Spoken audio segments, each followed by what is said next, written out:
Wine and Crime contains graphic and explicit content which may not be suitable for some listeners. Listener discretion is advised.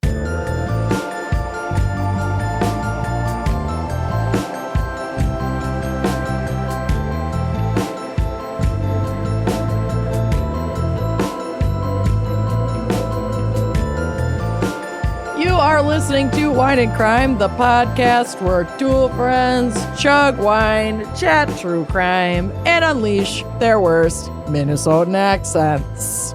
We sure do. This empty husk is Amanda. And this one over here is Lucy. Isn't she gorgeous? There she is. Do you hear my death rattle? Our Mount Rose American teen princess. Look at her. Doesn't she look fun? I did hear your death rattle. It is sounding better, though. Oh my God. Lucy's I house sound was, and feel so much better than I did. Yeah, your house was overcome with the flu. At least it wasn't hand, foot, and mouth this time. Hoof and mouth. Yeah, that was about a year ago. That was exactly a year ago when we had a hand, foot, and mouth.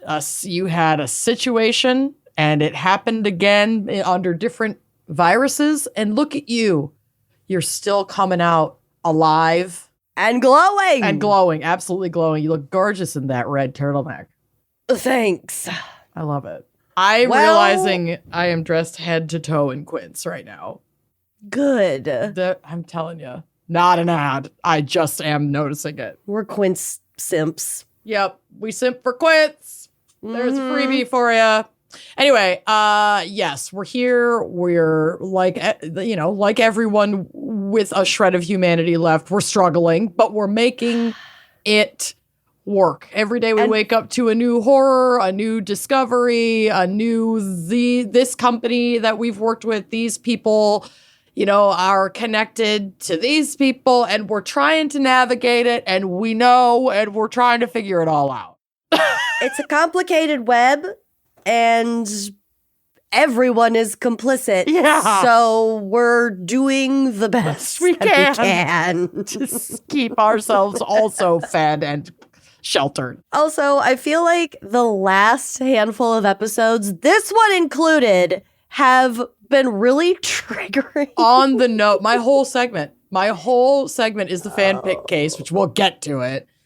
And I have not yet come out of my Epstein K-hole, and it was, I'm seeing. It's a J-hole. It's a J-hole. I'm in a J-E hole, and it just colors everything. Like, I feel like it is shattering me in ways that I hadn't experienced before, but also in ways that I have experienced before. Like, I feel similarly dysregulated to what I actually started learning about white supremacy. And it was like, wait, what? It's Manon. It's everywhere. It's in everything. And then, once you have that baseline of understanding, these things aren't quite as earth shattering because you know that they were possible, but reading the details is so wild. And then that has also been adjusting my algorithm. So I'm also getting, which is important because it's stuff we need to know, but and I'm getting content about that's coming directly from not only oral histories, but actual diaries from chattel slavery and diaries even kept by slave owners about the things that they were doing to enslaved Africans. And it's it's the same shit. Have you listened to that one episode of Behind the Bastards? I've been listening to a lot of Behind the Bastards, but which one specifically? The one about the... It's about a guy who owned people, and he kept diaries of all. Yeah, he's the Thistledown guy, right? I think so, yeah. Yeah, so those are the diary clips that I've been seeing on my algorithm. And then you realize that this is... It just hasn't so changed. not new. Yeah. It is so not new, and that stuff doesn't just go away until we fucking eradicate it. It's just, it touches absolutely everything, and we're all navigating the horrors of that, and we're all getting a lot of information bombarded at us in real time, and that's also a tactic. So we're trying to stay the course and stay focused, and it's very chaotic. It's a lot. I've been feeling very similar to how I felt at the beginning of the lockdown, where like I think it's just a dissociation, and like I have a really hard time like remembering like something that I did the day before or something like that. And it might also just be because I haven't left my house in a long time. Me either. Very lockdown-esque.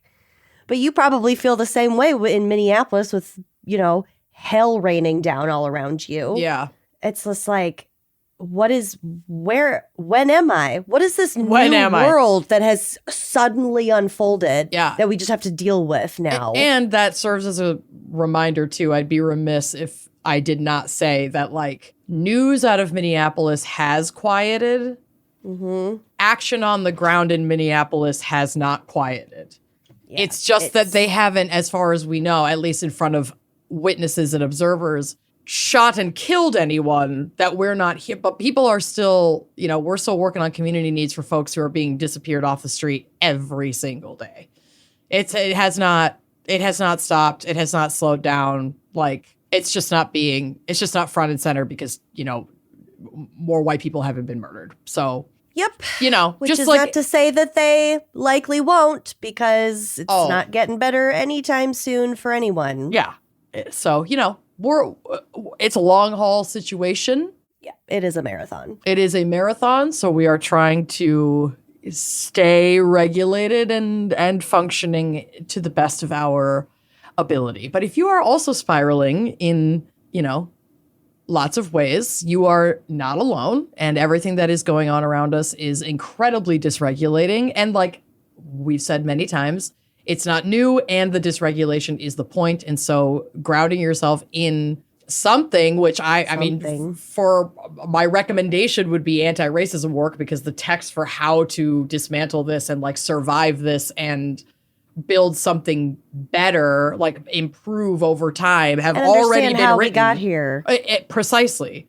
People are like, what do we do? And it's like, Black and Indigenous people have literally written the book on what we do. So let's go read the books. Yeah, we don't need to reinvent the wheel. Nope. It's there are literal handbooks written for us. And if that isn't like compelling enough, then I will individualize it for you. It truly does help you stay regulated. Like having that bit of understanding and also learning about real actions that you can get involved with on the ground are regulating. Because when you have all this overwhelm with no plan and like you don't know what to do, then we shut down and we don't do anything. But there's something for everyone to do. And nothing is too small. So anyway, wow. Hello. 10 minutes. 9 minutes? Almost 10 minutes. This is a very special fan from Sophia, who has chosen Bad Parents. Bad Parents. Bill and I got really high and watched Eyes Wide Shut last night. Why do you do that? Is the worst movie you could possibly watch at this point in time. I mean, or is that why we were like, wait, we need to rewatch this? It's time for a rewatch. I did watch, what's the one with Kate Winslet? Is it Contagion? Oh, yeah. Right when the COVID first hit. burst on the scene. Me too. Those were the first things I watched. The monkey one too. I watched the monkey one. Mm-hmm. Oh my God, why do we do this? We're human beings. We're deeply flawed. But we are also in true crime. We're like flagellates. Dive in. So yeah, Bad Parents. Bad Parents. Lots to discuss. Lots to discuss. Mm-hmm. I have a lot of really interesting information. I was trying to keep it really light because I knew what yours was about. Mm-hmm. And also just this general moment in culture. Right. So hopefully mine is enough to keep us somewhat buoyant through the end of the episode. We got this. We got this. We got this. Sophia also wanted to make a recommendation for what we discuss in the wine segment today, because it sounds like she's a Washington gal herself and wanted us to talk about Walla Walla Valley wine information and wines. So I'm going to whet your palate first with a little bit of Wikipedia poll about just the viticultural area, the AVA of Walla Walla, and then talk about the wine that I chose. So some wiki about Walla Walla. Some wiki about Walla Walla, DJ Blunts. A joke you would get if you watch Parks and Rec. Walla Walla Valley is an American viticultural area located within Washington state and extending partly into the northeastern corner of Oregon. The wine region is entirely included within the larger Columbia Valley AVA. So this is like a niche region within a larger region, which I think is cool. And I think it's particularly niche because of like the soil, which we'll get to. The soil is really interesting. To me, I mean, look at it. The soil is really interesting. I believe you. Lock in. Lock in. Okay. Lock in. Lock in. Rock in. Rock in, bitches. The soil. So after the Yakima Valley AVA, the Walla Walla AVA has the second highest concentration of vineyards and wineries in Washington state. So she's a big deal. She's cranking out a lot of grapes. She is the moment. She is the moment. Okay, here's what I thought was interesting about the soil. The soils of the Walla Walla Valley consist largely of wind-deposited loess. Have you heard of that? Loess. Loess? Yes, the Loess Hills are on the west side of Iowa. They're I did very not know that was unique how it was pronounced. Thank God. topographical region, topography. Well, they're really interesting, not just because, the wind shapes the topography, but the wind deposits, what did you call it? Loess? Is that what it's called? Mm-hmm. The loess is soil that is like as fine as dust that has been carried by the wind. So it will also contain soil from farther off regions that are not, it's not like natural to that zone. Very cool. So that can affect the outcome of the grapes you're growing, because if you have like a super, in this area, it's mostly limestone heavy, but like you could have loess that's less limestoney and more like, I don't know, volcanic sand.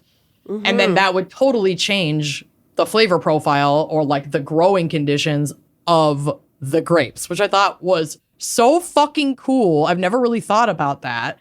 So yeah, I didn't know that loess doesn't define like exactly the makeup of the soil itself. It's rather like how it got there, why it's there. Cool. So this limestone heavy loess provides very good drainage for the vines. The area itself does receive minimal rainfall and thus relies on irrigation. The 200-day long growing season is characterized by hot days and very cool nights, which is really great for like good solid ripening of grapes when they get that like heat all day to get like the sugars fucking boiling and get that shit ripe. And then it's like, okay, ladies, take a break. Have a nice cool down for the next 6 to 8 hours. Take a load off. Take a freaking load off. The valley is prone to sudden shifts in temperature as cold air comes down from the Blue Mountains and is trapped in the Snake and Columbia River valleys. While generally cooler than the surrounding Columbia Valley AVA, temperatures in the winter can drop to negative 20 degrees Fahrenheit. I didn't know it could get that cold there. Jeez, I didn't either. Most of the region is in hardiness zone 7A. The southern part of Walla Walla Valley extends into the state of Oregon and is one of the warmer wine growing regions in that state. So our fan picker Sophia could also be in Oregon, not necessarily Washington, since it goes into both. One of the warmer wine growing regions in that state after the Rogue Valley. Syrah is a major planting in this area. So you know I love a Syrah, so I did pick a Syrah from this winery. Cabernet Sauvignon is the most well-known and widely planted grape in the area, followed by Merlot, Syrah, Sangiovese, and Cab Franc. So a lot of like nice medium to full-bodied, like really tasty, peppery, food-friendly reds are coming out of that genital area. So in keeping with the Walla Walla shout out, I'm pairing a wine from Walla Walla Vintners, which was established in 2017 and has an amazing selection of wines that reflect the grapes that like do so well in that region. This one in particular is the 2022 Syrah Le Coyne Vineyard. Got it. Nailed it. And I'll read you their little blurb about this. This is 100% Syrah, and again, that vintage is 2022 from the Walla Walla Valley AVA. When winter frost challenged our estate Syrah, serendipity led us to Le Coyne Vineyards, coveted Block 12. Perched at 1,200 feet with perfect southern exposure, this sought-after site delivered exactly what we were seeking. Our 2022 Le Colline Syrah takes a perfect balance between dark fruit and savory complexity. The nose bursts with black raspberry and peach, woven with lemongrass and barbecue spice rub. Oh, my mouth's watering. Oh my God. Evolving into fascinating layers of petrichor, pipe tobacco, and salted caramel. Bitch, yum. Yeah. The palate is pure silk, round and generous with a polished mid-palate that unfolds into blackberry, apricot, and orange peel. Ooh. Can you imagine drinking this with chocolate cake? Like really Yum. thick-ass chocolate cake with like an orange peel drizzle. I was thinking of like a wool lap blanket with a fireplace, specifically in the house that my sister house sat for with Webb the dog, where we had dinner that one Hills. time. The woodwork. That house, December. Pipe tobacco lingering in the woodwork. Yep. Several unscented candles because I want to enjoy the scent of the fire, the wine, the cake. That was a magical night. Yeah. It was such a great dinner. It was wonderful. God bless. Too bad we didn't have this wine. I know, right? I wish. Those classic stem tannins from whole cluster fermentation provide just the right structure and depth. While crafted to age gracefully over the next decade, this wine is already singing. So I love how this is written. These people clearly are in love with their wine. It's gorgeous, and it's like from this specific plot in the Walla Walla Valley that was like just properly protected by like cliffside from like cold wind to make this particular like special, I can't believe we pulled this off that year bottle. It's so cool when wines are so unique because of like very, very specific circumstances, like that are fully outside of anyone's control. A cliff to the north, to the northwest. Yeah. Oh, don't find that everywhere. It's really wild. It's really wild. So I thought it was really cool. And this is a little on the pricier side. It is on sale right now for $51, but it's like such a special wine, and they are a small winemaker.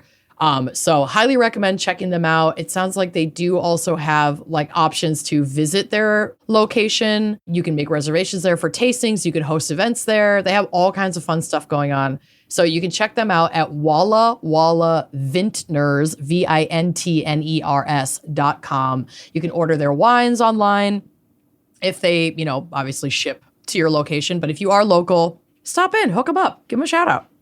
Go see that cliff. Go see that dang cliff. All right, let's take a quick break so I can A, get beans off of my keyboard, B, we can hear a quick word from our sponsors, and C, we can take a rip of whatever we need to take a rip of before we continue. How does that sound?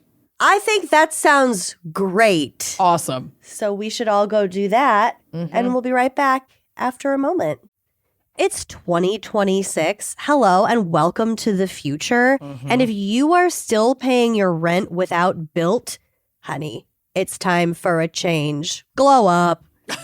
Built is the loyalty program for renters that rewards you for your biggest monthly expense, which is your rent. Yeah, nobody likes paying it, but may as well make it work for you. And with Built, every rent payment earns you points that can be used toward flights, hotels, Lyft rides, Amazon.com purchases, and so much more. And here's something I'm really excited about. Now, Built members can earn points on mortgage payments for the first time. I have been so excited for this rollout. That means you can get rewarded wherever you live and unlock exclusive benefits from more than 45,000 restaurants, fitness studios, pharmacies, and other neighborhood partners. Personally, I would redeem my points for flights. We travel a lot for work. So that's my plan. I'm getting ready to make my switch to start paying our mortgage with Built because I'm a points girly. I love racking up points. And it's so simple. Paying rent is better with Built, and now owning a home can be better with Built too. Earn rewards and get something back wherever you live. Join the loyalty program for renters at joinbuilt.com/gals. That's JOINBILT.com/gals. And make sure to use our URL so they know we sent ya. I know we're getting older, I sure am, but my like cognitive function has been seriously struggling lately between like deadlines and emails and family and dinner and blah, blah, blah, blah, blah. It is so easy for my brain to just go into mush mode. And so that is why I take cortisol calming so I can stay sharp and keep my stress under control even when everything else feels crazy and I feel like I cannot get my thoughts together. That cortisol calming really helps. Yeah. This podcast is sponsored by Veracity. Welcome to an all-natural way to reduce stress. Who doesn't need that? With Veracity's drug-free, clinically proven, and doctor-formulated solutions, you can support your body's needs to live your healthiest life. If your goal is stress relief, check. You need to try cortisol calming. With cortisol calming, build resistance and resilience to fight or flight stress from spikes in the stress hormone cortisol. So like this is really common if you experience a stressor that's not even like life-threatening, like a really full email inbox. It's not actually going to harm you physically, but your body can respond in such a way that your nervous system like thinks you're being chased by a lion. And it feels like that. And it can feel like that. So that is where something like cortisol calming can really help because it's that hormone cortisol that's like causing that reaction. Cortisol calming alleviates the effects of cortisol spikes such as anxiety, like Lucy said, the brain fog, that fight or flight, even like cravings and things like that. With Veracity, the results are real and clinically proven. Within 30 minutes, you'll start to feel a reduction in stress and feel more relaxed. And within 3 weeks of adding this to your routine, you can get your sleep back in sync and start to feel less fatigue, which is a huge deal. Like the impact of a good night's sleep on just your overall health and wellness is massive. And it's super easy to incorporate it into your routine. You can just take 2 capsules like with your breakfast, with your morning coffee, and then you'll just feel way more ready to like tackle the stress from an average day.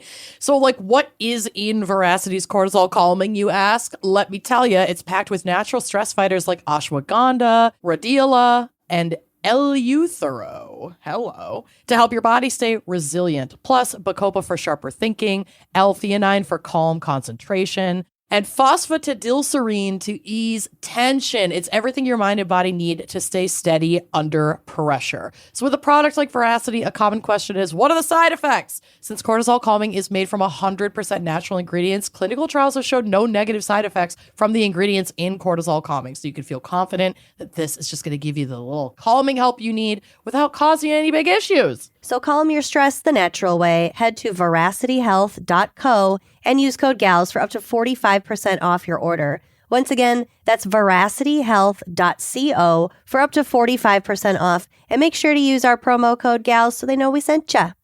Well, the holidays have come and gone once again. But if you've forgotten to get that special someone in your life a gift, well, Mint Mobile is extending their holiday offer of half off unlimited wireless. So here's the idea. You get it now. You call it an early present for next year. What do you have to lose? Give it a try at mintmobile.com/switch. Limited time 50% off regular price for new customers. Upfront payment required. $45 for 3 months, $90 for 6 months, or $180 for 12-month plan. Taxes and fees extra. Speeds may slow after 50 gigabytes per month when network is busy. See terms. All right, Lucy, welcome back. What do you got for us for Bad Parents? Dare I even fucking ask? Well, like I said, I'm going to try to do us all a favor and keep this as light as possible. I'm not particularly eager to hear bad things about children any more than I already have the last few weeks. Well, I don't know how to tell you this, but I know, and then I know what your fucking case is about, so enjoy your brief respite. We're more going to talk about parents. I also want to acknowledge at the top that not everyone has the option of whether or not to have kids. About 20% of Americans want to become parents but face infertility issues. And then, first of all, wading through the swamp that is the current internet looking for reliable abortion statistics is a fucking trip. But can't find any solid numbers, but somewhere around 10 to 15% of people who seek an abortion can't get one. So that kind of speaks to the other side of things in a way, you know, abortion is healthcare and not everybody who can get pregnant has that kind of care available. Right. So there are people out there who have kids who did not want to have kids, and a lot of people out there who don't have kids who want to have kids. But we're talking today about people who did have kids who maybe shouldn't have had kids. Some people are just not meant to be parents. Yeah. But I'm one of them. She's one of them. Right It's here. better to figure that out before you have kids. Yes, in an ideal world, yes. Are you comfortable sharing maybe your main reason or reasons for not wanting to have kids? Absolutely. Yeah. I have a lot of reasons for not wanting to have kids. Number one, I just do not have the desire to raise children. I never really did. I never wanted to be pregnant. Back in the days when I did consider having kids, even when I was like young, when I was like in high school, I had always considered adoption first. I never wanted to be pregnant. So yeah, I mean, that's a good enough reason. But B, I am very diabetic and have a lot of health conditions that not only would I not want to risk putting on a child, you know, I got diabetes through genetics. I didn't ask to be born and I didn't ask to deal with this. I'm obviously happy that I'm here and that's great. But if you weren't, we'd never know. Right. So not only that, but like, I know that not just my health during pregnancy would be at a very elevated risk, but just like my health and well-being as a parent. Like my sleep is really dysregulated. I'm sick a lot. I mean, I'm always sick. I'm chronically ill, but like pretty debilitatingly sick with frequency. I know that it would require so much of my partner to be able to raise children that I could not do it on my own. And I don't want to put that on my partner who also does not want children. It just like, it's not for me. And that's okay. And I love kids. I love other people's kids. I'm an incredibly good babysitter. I do the like infant CPR classes. I'll do overnights. Like You hurt your back picking up a child. That's dedication. I did. And I would do it again, you know? Yes, because you love that child. Because I love the children that are in my life, and being an auntie is the best thing in the world for me. And so I chose what worked best for me because that's my free will as a human person. Most of my friends and the people I hang out with don't have kids, at least kids like June's age.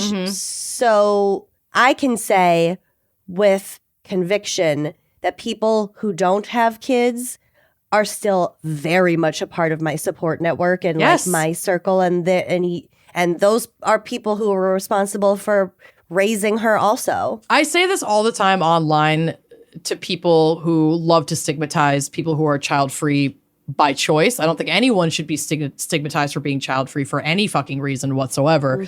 But there's like this specific subset of people that are, you know, not fucking feminist enough to care that I exist as more than just an incubator for the next generation. But being without children does not mean that you are without family. Oh, yeah. And like that's vice versa. Like being without a community that's full of children also does not mean that you are without family.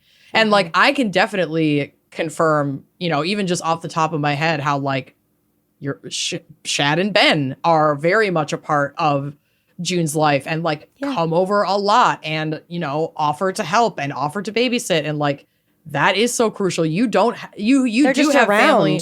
Yeah. You do have family that's close enough that when things are scheduled and planned, your family on both sides can step in and help support, but you don't have like your sister down the street to be like, hey, I really need help right now. But you do have a lot of people that you could call who would be that for you. Yeah, 100%. And I that's think a really fun fucking role. I love being a person like that. Yeah. I love it. Because then you get to be the cool aunt or partner, maybe not partner, but you know what I mean? You get to be the cool person in that kid's life who's like, you have some expendable income where you can get her a really fucking rad birthday present. Yeah. Or just drop by and be like, bye, we're leaving to go get ice cream. Right.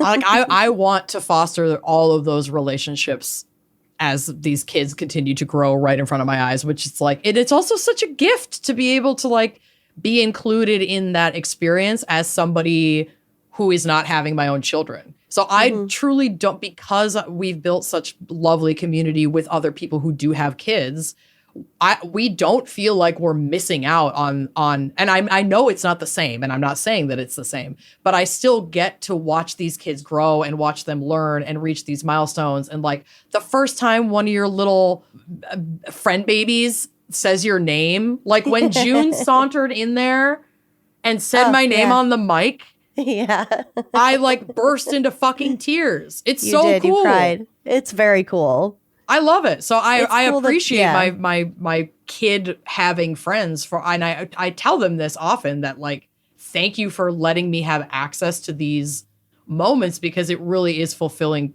to witness it. And I do understand why people would feel an overwhelming like, you know, urge or feel compelled to procreate. I get it on like an anthropological level. It's just not my bag.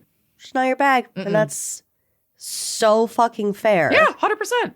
And we'll also kind of get back to this in a little bit, but like, I think modern times have allowed us to redefine what family looks like. And if family is yourself and your dog, that's great. That's your family. It doesn't have to be producing a biological child. No. It does not have to look like that. And the world does not need more of my DNA. Dude, I've got two nieces. The world doesn't need more of anyone's DNA. I mean, we'll get to that too, as far as like economy collapse, etc. But like, I mean, there's an unsustainable amount of people on this planet right now as we are treating the planet the way that we currently are. And I have deeply unpopular opinions regarding that in terms of people's choice to have children as well. But like, it doesn't matter. I accept the free will of the people. We are a species. We're going to procreate. And I can't be mad at everyday people. I'm not mad at everyday people who want to have families. I'm mad at the people at the top who are making that a legitimate reason not to have kids for a lot of people, and myself included, is I don't want to add more. I don't want to put an innocent kid that did not ask me to be born in all of this. You know, but I do not begrudge people who want families. That's like the most innately natural thing to fucking want. And we live in a society that makes that almost fucking impossible for everyday people to do. That's sick. That's the problem.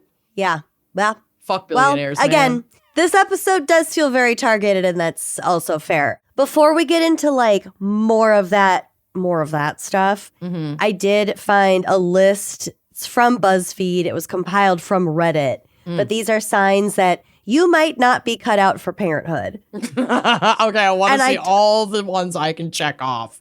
I don't agree with all of these. I think that listicles like this can come off as quite judgy. And I'm going to say this from my own experience. When I was growing up, I did not have this fantastical obsession, devotion to like playing house and babies and, you know, wanting to get married and have babies and that kind of thing that's like, I mean, frankly, really forced upon a lot of young girls. But also there are children who are genuinely do love babies and the idea of caretaking and things like that. And that's great. But because I didn't like that and I didn't particularly enjoy babysitting or like other people's kids, then I was sort of gaslit into believing that I would be a bad parent. And that like weirdly fucked me up. Yeah. Yeah. You and I have talked about this a lot, about judgments from other people about you not being inherently maternal. Yeah. And how untrue that is, because like you have been a caregiver in our friendship, and I've seen you be a caregiver in our lifelong friendships since day one. I feel I'm a very maternal person. Yeah, you not fawning over babies is not the same thing as you not being a maternal person. And then it was so or like awesome. Or a person who wants to be a caregiver in that capacity. I have an excellent mom. I have the world's best mom. So to think that like I wouldn't transfer that necessarily. I'm not saying that everyone with a good mom can themselves be a good mom, but like I sure as hell was modeled good parenting. Yeah, you absolutely were. But yeah, I think that kind of, on a personal level, I think that kind of fucked me up, especially when I was like going through IVF and was pregnant and like, oh, am I going to be a good parent? But anyway, so this list, so a couple things in this list was sort of like, that's a little bit judgy, but maybe that comes from just me being a little bit sensitive. But I just wanted to put that out there in case anyone else finds any of these a little prickly. Okay, so here are some signs that you might not be cut out for parenthood. Your marriage is going through a rocky phase and you think the child will help patch it up. Pretty much never, don't put that kind of pressure on a baby. Yeah, I mean, I think anything on this list that falls in what would be categorized as like a pretty inherently selfish or self-serving reason to have a child is a tough start, where it's like, you're here to bear the mantle of fixing this relationship that you don't know anything about and that you didn't ask to be plopped in the middle of, and now that's your responsibility. Yep. That's pretty fucked up. Yeah, well, there are a lot of things that stem to selfishness. If you have the attitude that your kids owe you for being born, if you don't know how to control your anger, if you don't know how to speak or listen, and if you don't know how to understand or feel empathy, that's just one, you know. Yeah, I would say that is not a very good fit. It's not a great fit, no. If you feel like you should have kids because everyone else is having kids, not everyone else is having kids. Promise you we're not. No. If you just have a generally short fuse as a person, I can tell you being a parent takes a lot of patience and a lot of learned patience. You might have a short fuse now, but if you don't see yourself adapting in the future, that's the real sign, I think. If you did a test run and bought a hamster and it died after a week, you probably shouldn't have kids. They do need food and water and bedding. If you just want a kid so they'll look after you in your old age. It's not guaranteed that any of us will be able to fucking do that. Like, no. We can barely afford to take care of ourselves. Everything is so fucking expensive. Yeah. Yeah. If you don't have the resources to deal with children, and that can look like a lot of things. It's very expensive to have kids, and it's particularly very expensive to have kids like comfortably. Yeah, and that's just considering like financial resources. Like community in and of itself is a resource. And if you are living in a community that is under-resourced, destabilized by any number of things, it could be war, it could be poverty, it could be any of the above. It could be living 3 states away from your own parents. It can look like a lot of things. It could be having a shitty partner. Yeah. This is one that I didn't necessarily agree with. If you're not truly excited about having kids and parenting, listen, excitement would not have necessarily been a word that I would use describing the lead up to having a child. Yeah, it's terrifying. It's just a lot of things. And you can be like, you don't have to be 100%, you know, on the side of excitement for that to be for this to be like a legitimate thing for you. Yeah, and I think that kind of like toxic positivity culture can get really weaponized and then devalue parents who are feeling like extreme burnout, extreme duress for then being bad parents because they're not always sunshine and rainbows about being a parent. Like raising a kid is fucking brutally hard work. That's a big part of why I don't want to fucking do it. I am ready to tap out over many minor inconveniences, and my kid does not deserve that lack of commitment. Yeah. So like you can see how this easily slips into just sort of like unnecessary judgment. But if you have unfulfilled dreams and hope your kids can achieve them so you can live vicariously through them, not healthy. No. If you are a narcissist, probably not. If you want a baby, but you don't want a toddler, a kid, a tween, a teen, and then an adult. The babies, they're only babies for like a few months. A minute, yeah. Like a minute. In the grand scheme of things. And also each stage I'm finding it's a lot of perks too. It's like, I'm so glad June's not a baby anymore. Because now we can have conversations. Yeah. And it's so fucking trippy. You can leave the room for a minute to like take a dump and Literally she can like play with her yeah. toys and watch a movie. Yeah. You know, like I'm watching some of my other friends' kids enter into that stage of like, I can play on my own, and I Yeah. kind of want that independence. So I'm gonna go to my room, or I'm gonna go like to the playroom. Yeah. And they're like, okay, bye. Yeah. I've been waiting for you to have that independence. Proud of you. Truly. Yeah. It's And coming. it happens It's right around the overnight, corner. and it's wild. But like, yeah, if you just want a baby to carry around to be your accessory, to be your showpiece, that's gross. Get a Love small it. dog. Yeah. Babies are people. They're human beings. Yeah. And they will quickly become autonomous, independent thinkers. And if you don't want them to be independent human beings, then that's another little bit of a red flag. Yeah. You shouldn't have a kid if you're not okay with the possibility that your kid could turn out to be trans, queer, have a different religion or no religion or different life goals than you. If your child is disabled in any way, that's not, yeah. Yep. Your job is to love them anyway. Like, love them no matter how they come out. Yeah, because they're yours. Another one I don't agree with. You shouldn't have kids if you don't enjoy babysitting or taking care of anyone else's kids. That's ridiculous. Yeah, I that's a think. bit much, especially because not everybody has access to children to like get that kind of practice. You know, God forbid you be the first person in your family or the first person in your friend group that has a kid. Where the fuck were you supposed to get exposed to all of this your whole life? Like, that's ridiculous. Also, other people's kids do suck. They can. You don't have that same biological connection to like find them funny and charming through all the bullshit that they're doing.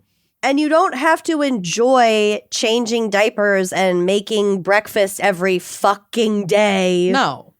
For someone that you don't, that's not your, I just think this one was like, if you don't like babysitting, you shouldn't have kids. Yeah. And of course, in an ideal world, everybody, that includes men, would have had some kind of experience or access to, babysitting gigs or whatever, and had been around babies and had learned a little bit of how to care for babies, but just not everybody has that opportunity. So, and you can't, it would be one thing if it was like, don't have kids until you have like been around kids or experienced kids, and like, okay, yeah, that's also kind of like a, what do they call it? Like a limiting belief. Like you're really leaving out a lot of people who don't have access to that kind of community, but sure. Okay. But like then saying you have to have enjoyed it or you shouldn't have kids is fucking ridiculous. You don't have the biological hormonal drive to love and keep that child alive when it's just someone's sticky fucking kid that's been screaming the same Baby Shark song for 10 fucking hours and you want to rip your goddamn ears off your head. I don't have to enjoy that. I just don't. It's actually more realistic if you don't enjoy it. Yeah, you're getting a real taste. Like I said, that patience is learned. Elegance is learned. Oh, yeah. friends. My friends. Shouldn't be a parent if you think that sometimes kids need to be smacked in order to understand something. Don't hit kids. There's no scenario where that's appropriate. Nope. If you have unresolved trauma and no intention of seeking therapy, you probably shouldn't have kids. And, everybody has unresolved trauma. We're not saying you have to be a completely healed person before you have children, because that's fucking absurd. And who is a completely healed person? No, that's not what I'm saying at all. But, like on a journey or with wellness, Some in acknowledgement place. and humility in there. Yes, to acknowledge that, because your traumas do inform how you move through the world, and that is that's parenting. Like you are teaching your children how to move through the world, and if you have your own trauma that is not just unresolved but like has been buried that you won't even look at, then that frames how you are behaving as a parent, what you're expecting from that child, what you're teaching that child. Basics like how to apologize. A lot of us have boomer parents that Oh my God. That concept was not really involved in the parenting side of things. And it's like, then we as a result had to learn on our own, like what does repair actually look like when you harm someone? Because that's inevitable as a human being. And we weren't, modeled that as strongly as maybe a different generations of families were. So yeah, I also that's just feel one like, example. at least in my experience, and I'm not saying this is across the board, I'm not trying to paint with a wide brush, but like abuse was so prevalent in a lot of our parents' generations and older that like they don't even consider that abuse and therefore they don't consider anything that's not that potentially is or especially is not violent as trauma. Right. So like trying to explain like, no, that is trauma. That is something you need to acknowledge and heal from. And then sometimes it just pops out in like the most random ways. You're like, what the fuck? Where did that come from? And none of us are immune to that. No. So yeah, I think just being open to seeking therapy in general is so that you're not like putting on your kid, okay, what if this is my parent and what if this is like their trauma pattern? And then what am I supposed to learn from this? Like, we don't fucking know how to do that when we're children. Yeah. It's not our fucking job. It's not your job. You didn't ask to be born. You didn't ask to be here. Like, this is on the parent. Okay, so I found an article from the APA, which I found very fascinating. There were a lot of like offshoot articles from it. So we're just going to go through and read some interesting insights and some statistics about parenthood, choosing to be parents. According to a February 2024 Pew Research Center poll, 30% of people between the ages of 18 and 34 who already don't have kids are not sure if they want children, and 18% say they definitely don't want any. 18%. Yeah, that's high. Of 18 to 34-year-olds. I thought it's absolutely higher than it has been in the past. That follows a rise between 2018 and 2021 in the percentage of non-parents under the age of 50 who said they were not too likely or not likely at all to have kids. So that jumped, let's just say the not likely at all, that jumped from 2018 when it was 21% to 23% in 2021. So it's going up like... That's a significant increase. Almost a percentage every year. I mean, obviously this is very small. That was just a few years, but... So this leads us to ask why, in which I say, why not? Right. Look around you. Hello. The answers are everywhere. As far as the light touches. Everything the light touches, Simba, is in the Epstein fucking files. God, literally. Literally. Okay. I'm trying not to spiral about the fucking Epstein files. I searched myself just to be sure. I'm not in there. You searched your dad. I haven't searched myself. Did I not search you? No, I don't think I've been to Epstein's Island. You'd think I'd remember, but maybe not. Don't have to have gone to the island to be in the files. If there's one thing I've learned. What have you learned? I'm just saying, I've read a lot of shit. Oh, God. Not everyone we need to be worried about specifically went to the island. Was Diane Keaton in the files? Tell me now. I did not look up Diane Keaton. I wasn't ready. We all know she wasn't. We know if she was. That would have been out already. Who's searching Diane Keaton? Some sicko. Some sicko, yeah, okay. There's always a sicko for that. There's always a sicko for that. There's a sicko for that. Hey, there's a sicko for that. There's a kink for that. Okay, this is from that APA article. For many of the undecided, meaning undecided whether to be a parent or not. Meaning probs not. Well, yeah. It's empowering to view parenthood as an option and not as an obligation. Wholeheartedly believe. And indeed, some scholars point to the long shrinking birth rate in the United States as a reflection of increased gender equity. Yet some experts say that many of the factors that keep fence sitters teetering, yuck, they're calling them fence sitters in this article, childhood trauma, financial challenges, political and environmental fears, paltry childcare options and parental leave policies, mental illness, attacks on reproductive freedom, and more are reflections of a troubled society. You don't say, APA. Yeah.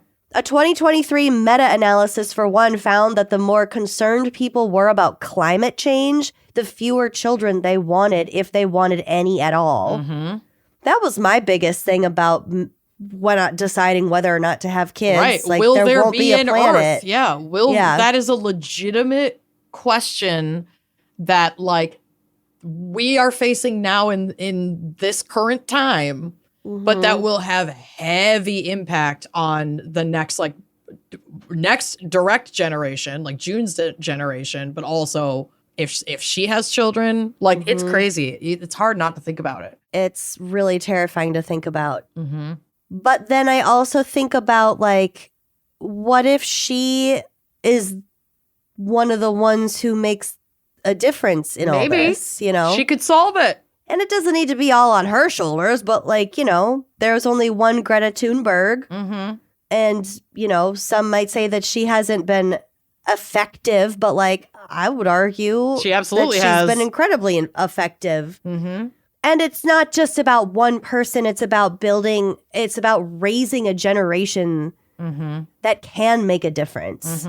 So, I don't know. That's just my Hope Corps way of thinking about it because I have to. There are a lot of, you know, liberation scholars across race, religion, and creed that will attest to raising children in service of the type of world we would like to have is an act of resistance. You know? I mean, it is. Because what else are we going to do?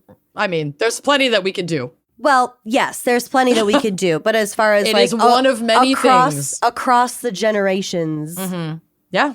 It's in terms of having kids or not having kids, I guess, is more what I meant. Like, what else are we going to do? Not have kids? Right.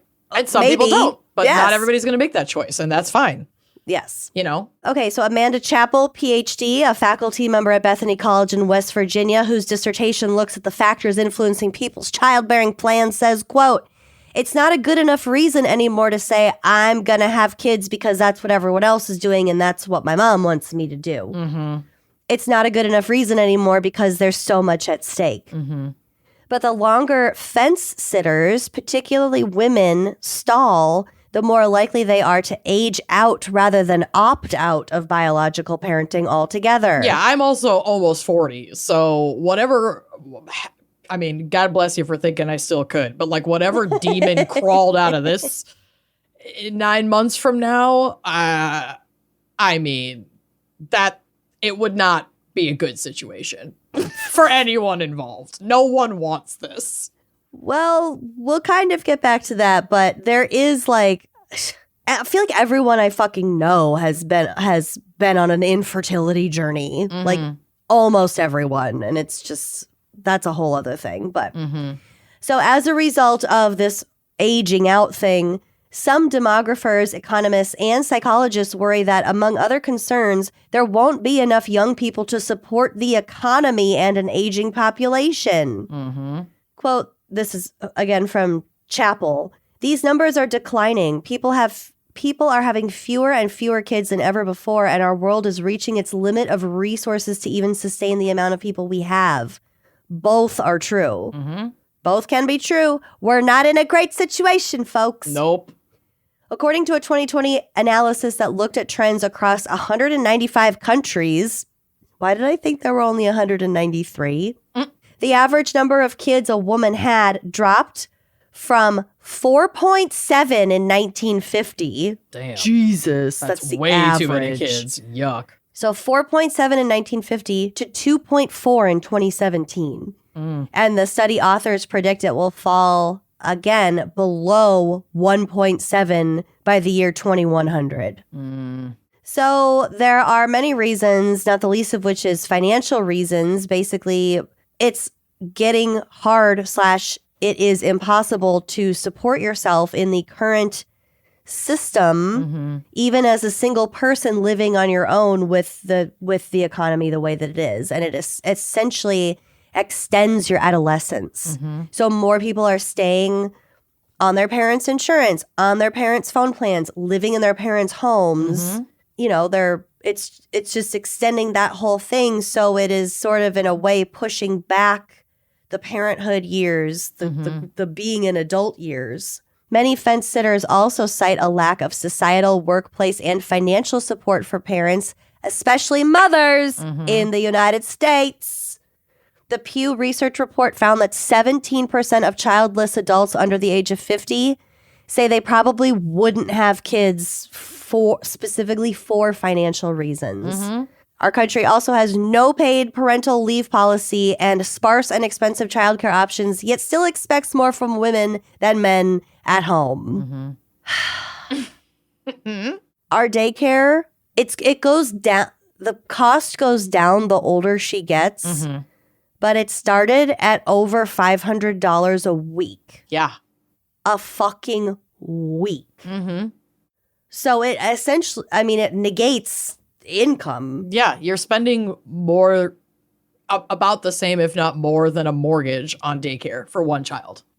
Much more than my mortgage. Much more. It's just fucking crazy. It's fucking nuts. And I know that it differs, you know, city to city. It definitely does. Like, my mother-in-law ran an in-home daycare for like 30 years. And I told her how much June's daycare is, and she was like, oh my God. Like, she was just aghast. But also, in-home daycare in Charles City. And not in-home daycare in Des Moines, you know. They're going to be priced differently. They're going to be priced a little bit differently, but like, it really is. And that's even for a lot of places don't have availability. Yeah, you're paying that if you can choice. get into it. If you Like, can- it's a privilege to even get into a daycare. It's just. And God forbid your child have additional needs. Oh, yeah. Yeah. This is just the most blanket, straightforward. Yeah. It's crazy. And then, yeah, working as a woman, a mother working, and then also just all of the expectations at home. Oh, we got a ways to go. Okay. Also, this paper posits that women in particular, at least psychologically, can delay having children because of assisted reproductive technology. So, like you said, you're almost 40, whatever crawled out of your hole. Whatever your exact quote was. Would be unrecognizable. She wouldn't be human, guys. But now we can like freeze our eggs and like IVF and all sorts of different means of being able to have children later in life. Which, I think is great for a lot of reasons. And it gives people a little bit of a sense of comfort, you know, more so than we probably would have 10, 20, 30, 50 years ago. Yeah, like I've got a little time to figure this out before I go down that path because this is available to me if you are in a position where you are privileged enough to be able to access that. Yeah. Yeah. But that makes a big difference. And that's a big factor in deciding to wait. I really do hate that phrase. Let's just wait. A study in this article found that 34 to 40-year-old, so men who are between the ages of 34 and 40 who don't have children were more likely than women their age who also don't have children to intend to have children later and have positive feelings about it. Whereas women are just like, yeah, maybe have some later.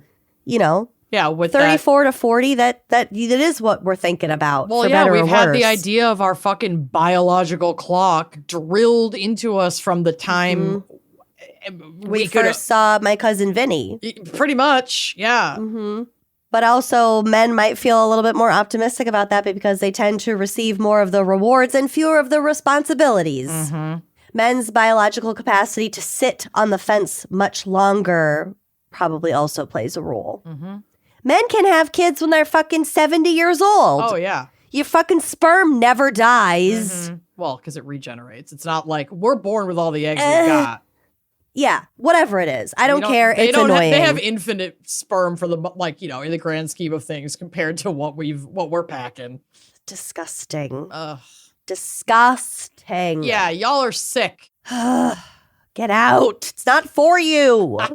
It's not about you. Get out, Corey. This isn't for you. Screaming, this isn't for you, while he scampers through a dark room while we're watching Traitors is my favorite thing. Go make us hot dogs. God. Know your place. This isn't about you. It's the finale. What the fuck are you doing here? I don't care that this is your house. You act like you live here. The audacity. Go through the back door like we talked about. Quietly. Silently. Husbands should be seen, not heard. For real. They should be seen with a plate of steaming hot dogs. Poor Corey. He's fine. He is If we're walking away from this episode knowing one goddamn thing, it's that he's Corey's fine. He's fucking fine. One study found that 39% of young people globally feel hesitant to have kids because of climate concerns. Yeah. I should have put that up by the other fact about the climate. Yep. But around the world, 39%. Christ. Okay, I felt really... Okay, I don't regret having a child at all. But there was something about this stat made me feel kind of good. Between 7 and 8%, roughly, again, this is hard to calculate, but according to one study, and this was particularly about Polish people, I will say, between 7 and 8% of parents regret having kids. I believe that. I'm actually kind of surprised it's not higher. It seems low. Let's rephrase this. What was it, 7 to 8%? Yeah. 7 to 8% of parents admit that they regret having kids. Right.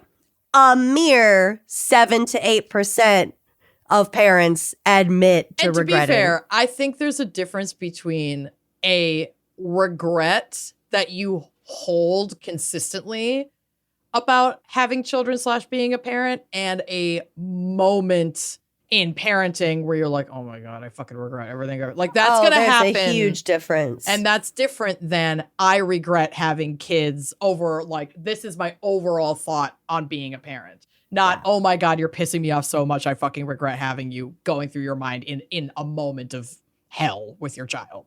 That's totally fair and does not make you a bad parent. I did go read that study, or at least like laid eyes on that study.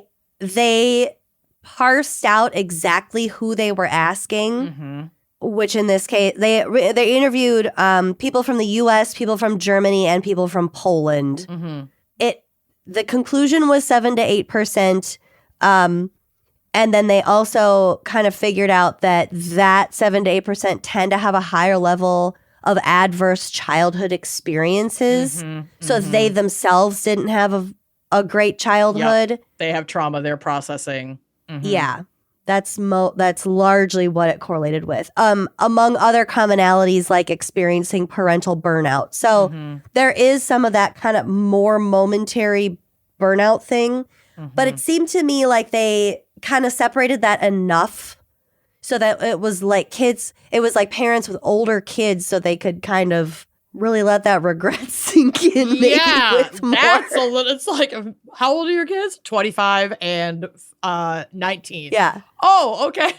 You're perfect. Got it. So you really regret it. So you probably hate your kids right now. Got it. I'm sure that okay, relationship is flourishing. Well, yeah, I mean, if a lot of the regret is because they themselves did not have good childhood experiences, that's the least surprising. Researchers has shown that while relationship satisfaction tends to decline for everyone in the first 10 years of partnership, so this would be between the parents, parents are less satisfied than non-parents with their own relationships.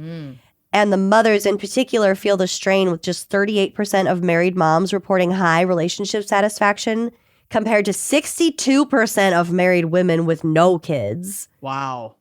That's a huge gap. Yeah. Yeah.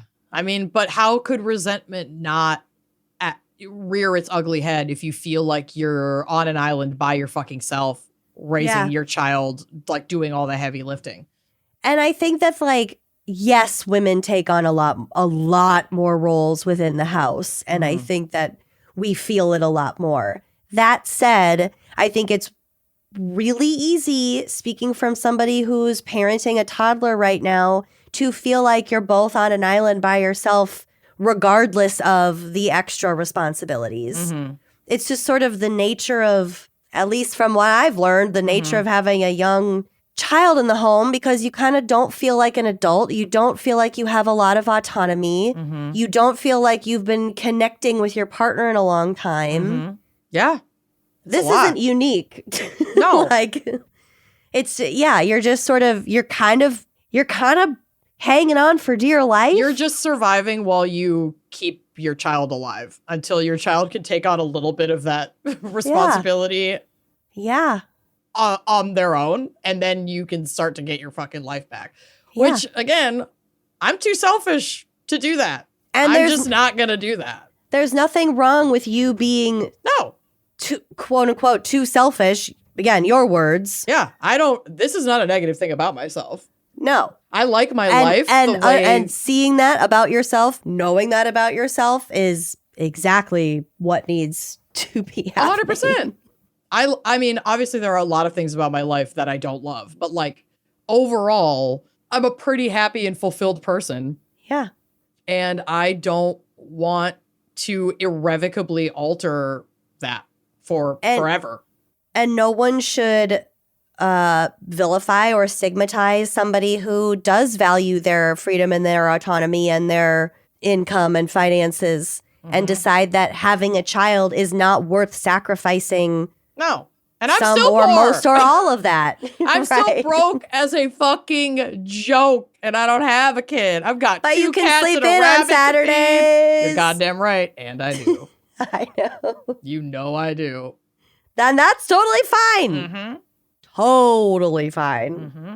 Okay, so Chappell says, this is kind of what I was saying earlier.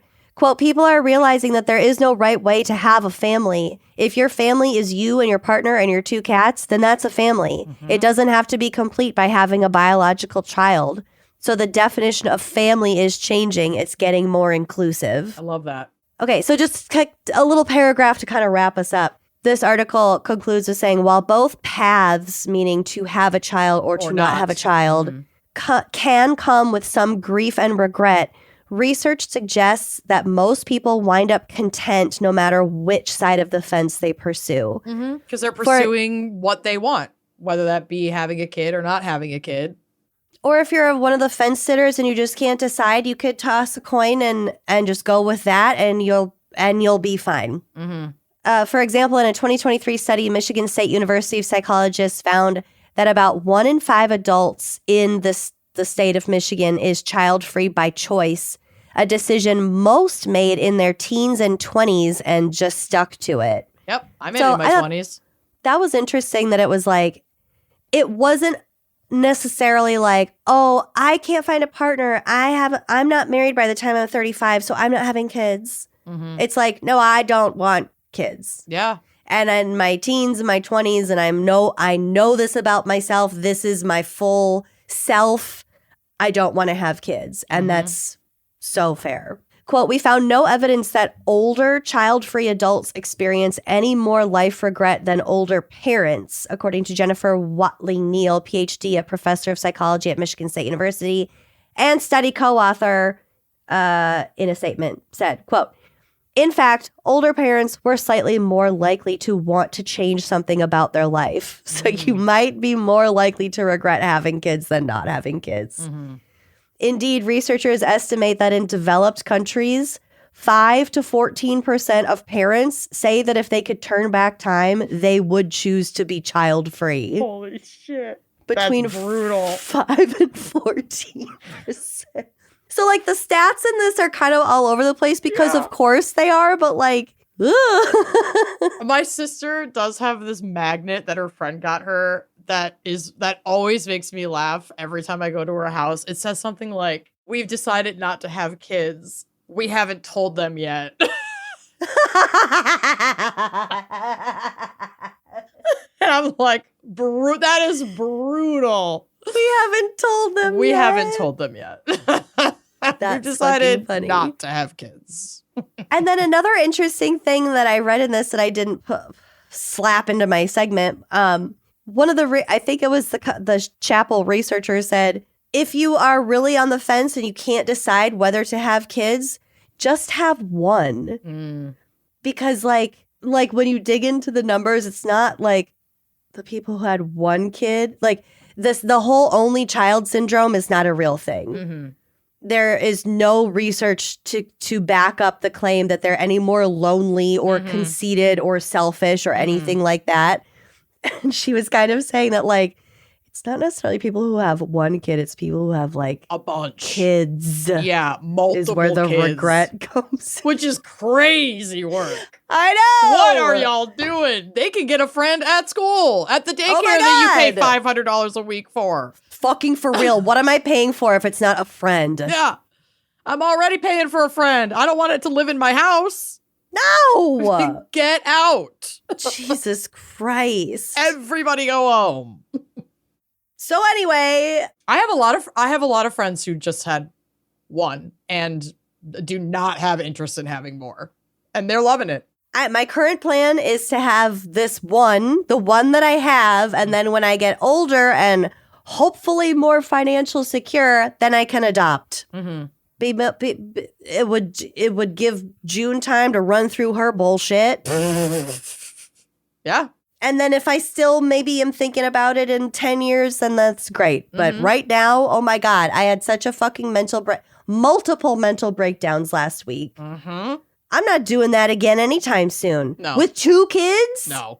What are you people thinking? What's wrong with you? Get help. We are not judgmental at all about anybody's choice. But what the fuck are you doing? We're not judgmental. We're genuinely confused and scared. And concerned. This just isn't worried about judgment. y'all. I'm just worried about you. Oh, God. Incredible. Well, thank you for sharing your concerns. They were Yeah. indeed eye-opening. Yeah. So I don't know if I really told you anything new. I hope I did. I thought hope- it was an interesting and thought-provoking conversation, and I really appreciated it. So thank you. I'm glad that it was more of a conversation than just like, I'm going to read through all these stats because it's not black and white and everyone is going to make their own decision. And if you have more than one, I don't know what the fuck you're thinking about. But like, that's okay. That's your decision. There isn't a wrong decision except for having multiple children. What the fuck are you thinking? There isn't a wrong decision except for... As both of us sit here who have like these incredibly beautiful relationships with our own sisters that like, thank God we have. Oh yeah, I But love we're my still sister. like, you're but that nuts. was a different time. It was a different time. We no longer have- economia, absolutely not. We no longer have farms to sustain No. the way that we did in 1990. Yes. Yes, that's the only reason you were born. Yeah. I wasn't born in 90, by the way, for the No, record. you were not. Okay, well, Wow. Let's take another quick break to hear a word from our sponsors. okay, let's do it. We'll be right back. Okay, so I warned you. We both warned you. I've got our fan picker case, and it's gnarly. So I'm just gonna dive right in. On the afternoon of Monday, April 22nd, 2024, the community of West Richland, Washington was traumatized. Uh-oh. Just as classes were letting out at William Wiley Elementary School, a gunman wearing black clothing and a black hat opened fire. Now, Oh it was my not a God. school shooting situation. It was a targeted murder in such a horrific place. Okay. The victim was Amber Marie Rodriguez, who was a 31-year-old paraeducator and a mother of 2 who was shot and killed in front of her 9-year-old son outside of his school. Jesus. The primary suspect was her ex-husband, 39-year-old Elias Huizar. But as police began their investigation, they realized this was only the beginning of a much larger nightmare. Hours after the school shooting, detectives served a search warrant at Huizar's residence. There, they made a second gruesome discovery. They found the body of 17-year-old Angelica Santos. Angelica was described as Huizar's girlfriend, 17 to his 39, Right? and was the mother of his 1-year-old son, Roman Santos. Oh my God. And Roman, who was supposed to have been home with Angelica, was nowhere to be found. Oh no. With 2 women dead and a baby missing, the Washington State Patrol issued a high-priority Amber Alert.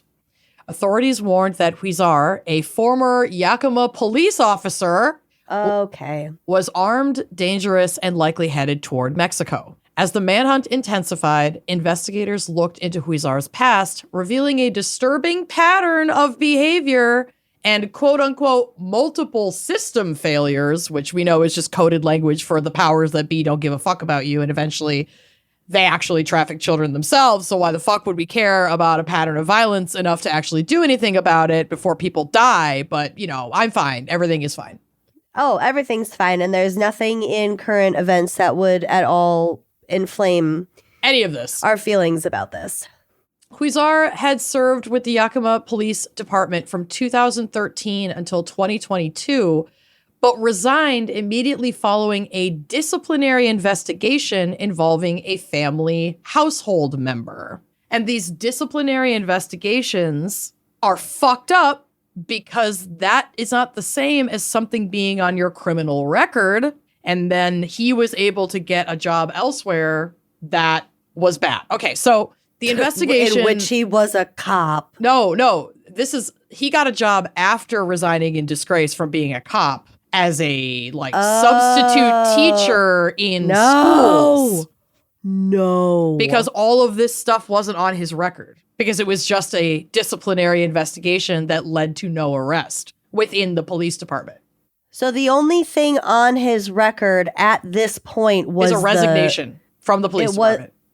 Oh God. Okay. All right. Great. Okay. Like on his record that would show up in a background check, it just shows where he worked. It doesn't show the investigation, including the family member or whatever. I don't think so, because it was a disciplinary investigation that the police department. It was not on his background check. We'll get to it. And that's because it's one of those internal investigations. And then the police department goes, there's no wrongdoing here. So there's no charges.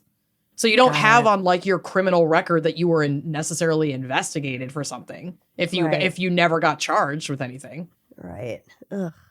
So the investigation, which began in late 2021, uncovered the following details. Prior relationship with a minor, which was multiple times. So investigators discovered that Huizar had a sexual relationship with Amber Marie Rodriguez, the woman that he later married and ultimately killed. So this woman who was shot in front of her son outside of the school is Huizar's ex-wife. And they were 7 years apart, and he began that relationship with her when she was 17 and he was 24. Is her 9-year-old who witnessed this his son? No. Okay. They, as far as I know, they did not have children together. They ended up getting divorced, and that child was from a different relationship. Okay. The relationship that he had with Amber occurred before he had joined the police force, and while it was discussed, he hadn't gotten charges for it. So the investigation kind of uncovered, hold on, this is weird. Your ex-wife was 17 when y'all got together. So Huizar had met Angelica Santos, the 17-year-old girl that was found dead at his home after he and Amber split up. And he met her, again, I think after maybe he was in the police department. But he met Angelica Santos while he was working as a school resource officer at her middle school. So that's a job that he got after resigning, quote unquote, from the police department. Mm-hmm. And then within a couple years of meeting her, he's now killed 2 people and kidnapped their son. Jesus. He met her when she was 15 or 14, working at their middle school. Despite rumors of their relationship surfacing as early as 2019, school officials at the time had vouched for his character. Because of the age difference, authorities considered charging Huizar with first-degree sexual misconduct with a minor for his first relationship with Amber, the woman that he killed outside of the school. But a detective with the Union Gap Police Department who handled the criminal portion of the probe to avoid a conflict of interest stated that he could not establish the probable cause necessary to sustain the charge. And that was before... Because he was his former boss? I guess. Oh my God. But either way, whoever looked into this original relationship with Amber before he was not fired, but before he resigned from the police department and then went to become a resource officer at a middle school, they looked at that relationship with Amber and were like, this is weird, but we don't have enough to charge you with it. And so that was left. But the investigation also looked into a second allegation involving Huizar and a teenager in North Dakota while he was in college. This specific allegation was deemed unfounded because the age difference between them was only 2 years, which did not meet the state's legal requirement for a child rape charge. So that's a second red flag that they were like, we can't bring charges about this. Okay. During the 2021 probe, the now murdered Amber Rodriguez, his ex-wife, told investigators that Huizar was, quote, not of sound mind, that he heard voices and was short-tempered and controlling.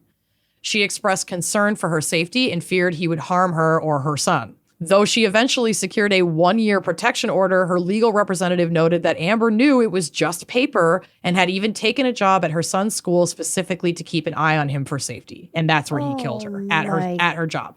Oh, in front of her God. son. Her job and her son's school. Mm-hmm. Oh, God. Of course, YPD Chief Matt Murray stated the investigation's findings did not constitute a firing offense from the police department. But Huizar resigned following the internal affairs probe and was declared ineligible to be rehired by the department. So they probably were like, you should just resign in disgrace. Otherwise, this is going to be a whole thing. And he probably was like, okay, fine, I will. Despite this history, he later lied on an application for substitute teaching positions in the Richland School District, claiming he had never been the subject of misconduct allegations. So he was working as a substitute teacher during the 2022 and 2022 to 2023 school years. This was before he shot a woman at school, right? Barely a year before he shot a woman. He was still working in schools as a sub by 2023. That's so fucking alarming. I know. This is from NBC News. The district said it had received references from one of Huizar's former employers, Franklin Middle School in the Yakima School District, where he was a school resource officer. The principal and vice principal of Franklin described Huizar as a very good and excellent candidate, the Richland spokesperson said. Good and excellent. Yep. The Yakima School District did not immediately respond to a request for comment. Huizar also completed a drug screening and was fingerprinted, and he passed a mandatory 8-hour STEDI sub-skills training course, the Richland District spokesperson said. The spokesperson said he lied on his application and answered no to questions about whether he had ever been the subject of misconduct allegations or resigned while allegations were pending. The district said in a statement that it was, quote, extremely disheartened that information about Mr. Huizar's past was not disclosed to us. Quote, no past investigations or allegations appeared in Mr. Huizar's background checks before he was hired, and nothing was disclosed by Mr. Huizar. And that's from the Richland School District. We take the process of hiring staff very seriously and pride ourselves on the quality and character of our staff members. Now, I'm not blaming the school because, again, this was an internal investigation within a police department without any charges, so it wouldn't show up. Yeah, how would they have even known? They wouldn't have known. But it's like, this is a ripple effect of lack of accountability and lack of caring about the well-being of like women and girls and just children in general that then allowed this man to go back into schools when he had worked in schools prior and met his wife, who would become his wife, who then he murdered after they got divorced. Child who would become his wife. Yes, child who would become his wife. It's like fucking believable. I can't. It's so gross. So at the time of the murders, this guy was also under conditional freedom for recent charges of rape of a child. What the fuck? How much does this man need to get away with? This breaks my heart because the person who came forward, and we may never know the motive, but the person who came forward, and I believe this is the motive for why he killed both of these women, was Angelica Santos, the mother of his son. So in February of 2024, just 2 months before the murders, Huizar was arrested and charged with third-degree rape of a child and second-degree rape. According to court filings, the investigation began after 2 teenagers went to the police in early February. A 17-year-old girl, later identified as Angelica Santos, the teenage mother of his child, alleged that after the 3, so she and another friend who was not named, we're going to, continue to protect her identity. Angelica came forward and said that she and this friend had been drinking alcohol with Huizar after school or whatever. And Angelica, woke up to find Huizar performing oral sex on her 16-year-old friend who had passed out. Ugh. Huizar was also charged with rape in connection to getting Angelica Santos pregnant when she was 15 years old. She had the baby at 16, and their son Roman was a year old at the time of her murder and now manhunt when he was kidnapped. Okay. So she was reporting the father of her child for assaulting her friend. Yep. I think it... Their son was already a year old. Yes. And again, we don't know because she is gone, and we'll get to what the deal is with him. But I have to imagine, first of all, imagine the bravery that this must have taken. Because she'd been in a relationship with this man for a few years. They have a child together. We're about to get to that. She's risking a lot. And then it's like that, I don't know, I'm seeing this so much right now. But that idea that she had been in this situation for long enough now that she had become accustomed to it and then saw that he was harming her friend and was like, I can't fucking do this anymore. Yeah. And it's not about me. And the second it's about someone I love, then like all bets are off. Yeah, it's just heartbreaking. And then 2 months after she came forward and exposed him for who he really fucking was, which we already knew because if we had given a shit about Amber, he would have never had access to Angelica.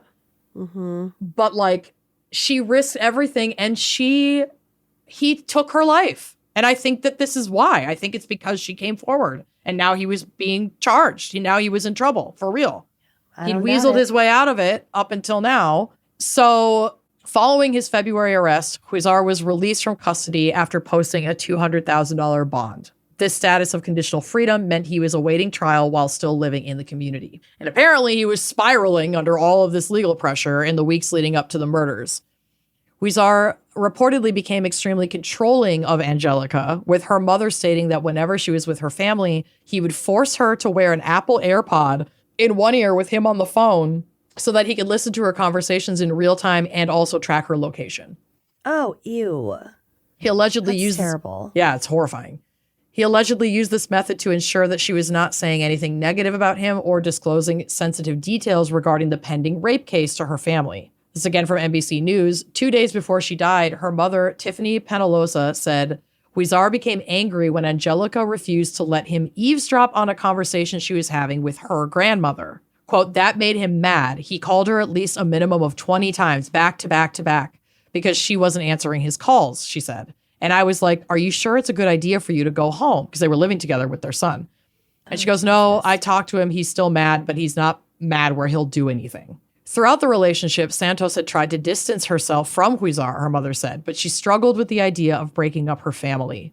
Quote, she had this vision for her son that he'd have this perfect little family. And so as much as she was not okay with everything, she wanted to be able to give her son everything that she didn't have.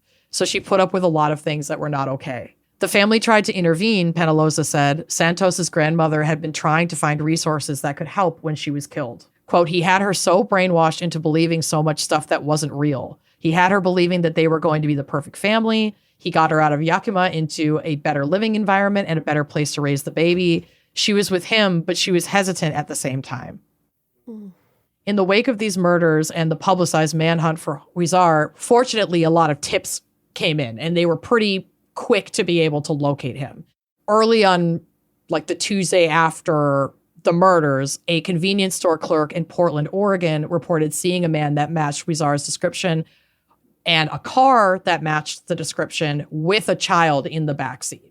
Oh, shit. So though police were not able to get to that convenience store in time, the net was definitely closing. They knew what direction he was heading, and they called in state police who intercepted him, essentially found him on Interstate 5 near Eugene, Oregon. And then Oregon State Police, they found his car, and there was a high-speed chase. During the pursuit, there was an exchange of gunfire between Huizar and the troopers. Oh my God. The car, While he was driving? While he was driving, I guess. The car crashed. Like, he lost control of his car. It did hit a commercial vehicle and then spun out into the median.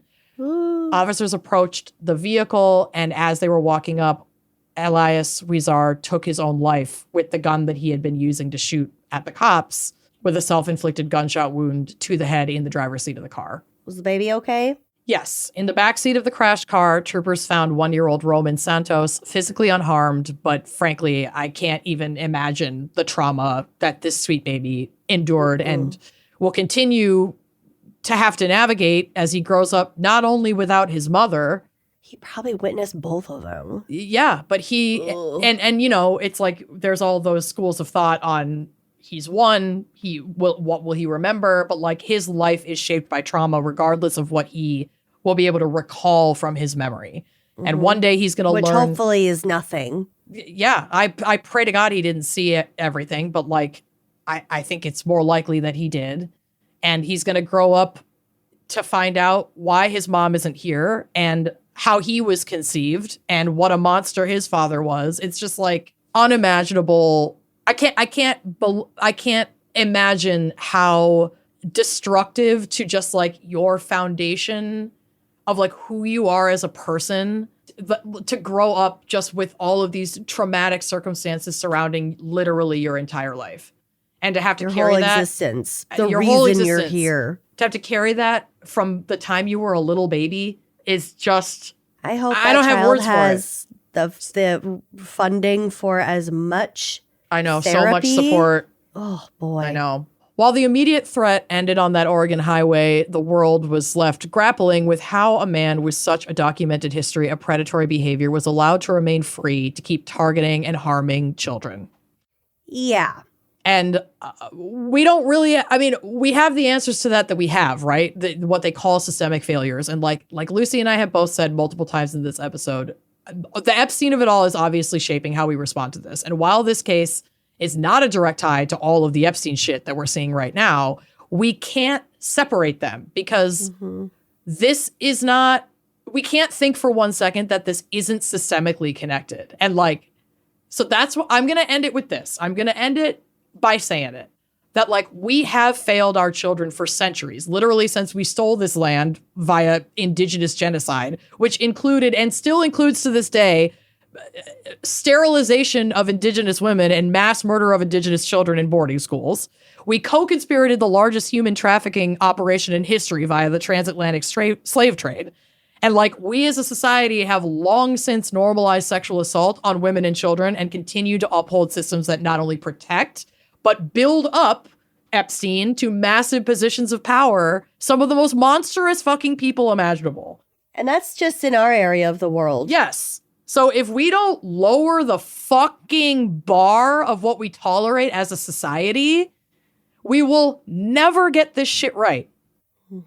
And like, we talk about this all the time. Like, we can start by no longer being surprised to learn that this shit goes on because it's been going on. Like, it's woven into the fabric of American history. And we have been at these crossroads before where we're like, is this the moment we're going to fucking do something about this and not let this shit continue? And now here we are again. And all I can hope and say and try is to believe that as a society, we can be ready to shut it the fuck down. And that like, that's going to take white people unpacking that shit and our complicity in all of this shit. And I know that sounds like such a throwaway thing, or it's like, okay, everybody just be anti-racist and then the world is fine. But like, it really does alter everything we have learned about America has been through the lens of whiteness, and it's not the truth.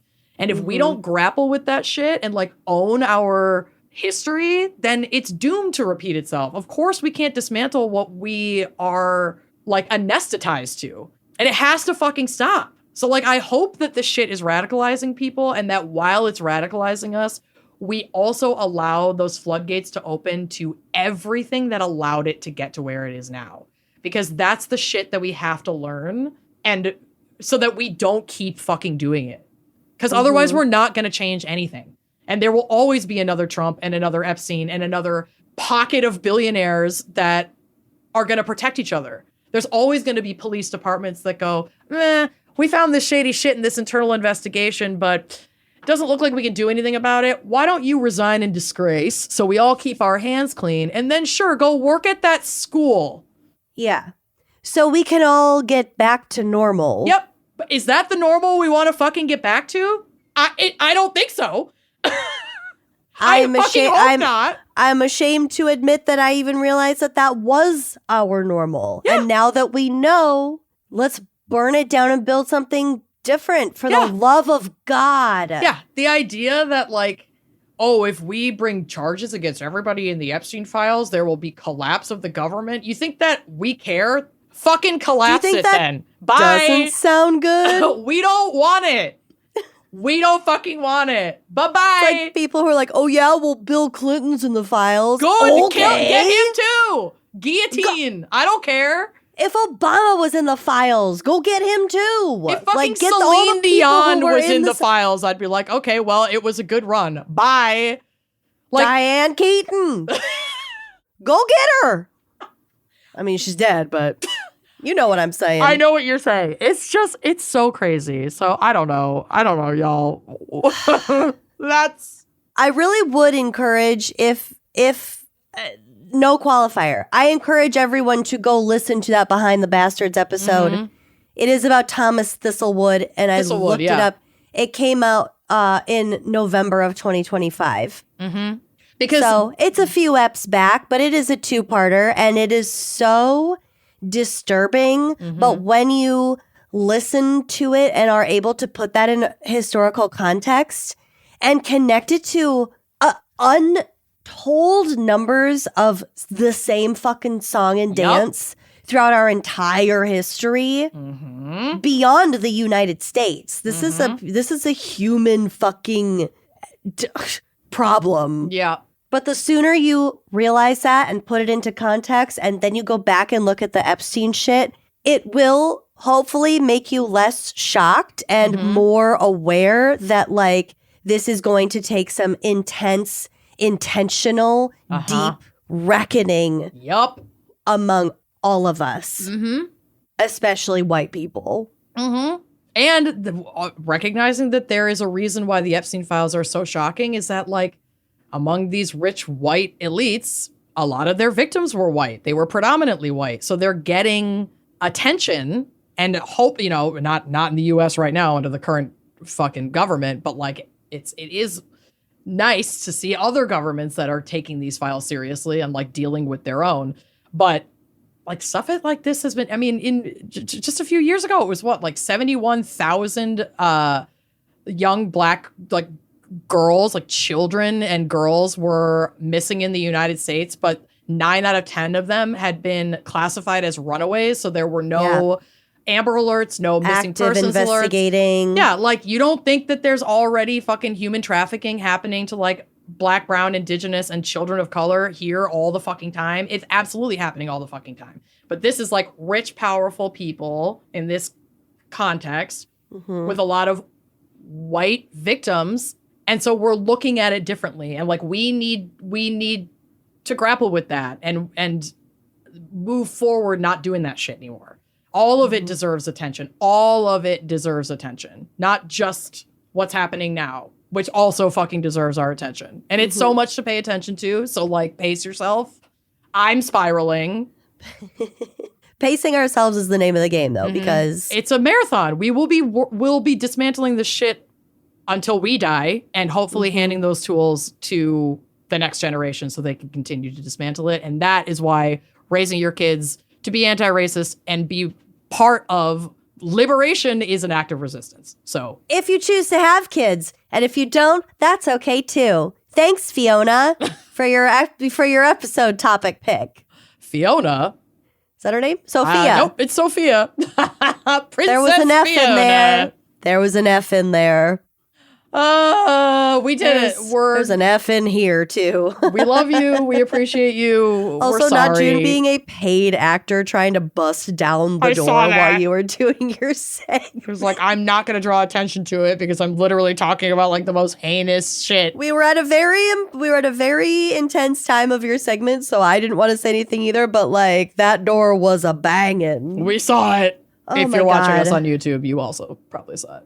Thank you so much for listening. And hopefully next week we have something a little bit lighter. Please, God. Nope, we don't. We might need to move some things in the calendar. We might move some things around. We're fine. Oh my God, I gotta scroll way down to find something reasonable. Feral Hogs Part 3 it is. The Japanese nuclear hogs. No, they're having too much sex. Sex. We're gonna have a whole episode about these radiated, horny nuclear hogs. frogs. God damn. Because okay. that's a slice of reality that we can deal with right now. For real, bring on the house. Bring on the house. All right, we love you. Hang in there. Don't have kids or do. Whatever. Whatever, we don't care. Do whatever you want. Bye. Bye-bye.